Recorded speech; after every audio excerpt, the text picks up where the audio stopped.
The reason the market is doing what it's doing is people are sitting at home getting the checks from the government, okay? And this fair share is a bullshit concept.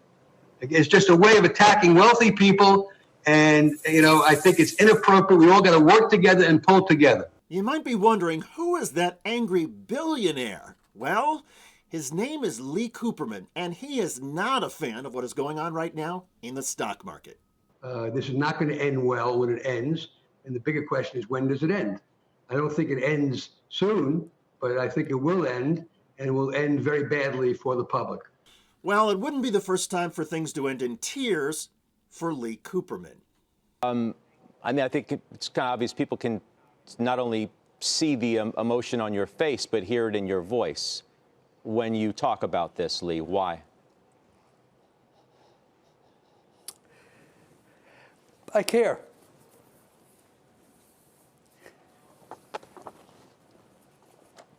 That's it. A billionaire crying on national TV? Well, that's all the proof we need to know that populism is here to stay. Hello, everybody. I'm David Shuster, and thanks for joining us. The Reddit phenomenon has underscored there is a vast double standard between Wall Street and Main Street. Wall Street likes to preach about free market capitalism, except when it negatively impacts them. And the Reddit situation has been a stark reminder. Over the past few weeks, the most highly traded stock has been GameStop. GameStop is a company that produces physical copies of video games and sells them in stores. A year ago, it looked like their fortunes were not looking so good, and a lot of people thought the company was going to fail, so the stock was selling at about $4 a share. But some supporters of GameStop thought that that was undervalued, and they discovered a vulnerability in the strategy of hedge funds that were betting on the losses, on the failures of GameStop. So these folks got together, ordinary investors got together on the internet through Reddit and pledged and came up with this idea about, well, what if we all band together and start buying GameStop stock and causing the price to rise? This forced what is known in the hedge fund world as a short squeeze. Essentially, hedge fund investors were being forced, because the stock was going up, to buy even more to cover their original bets.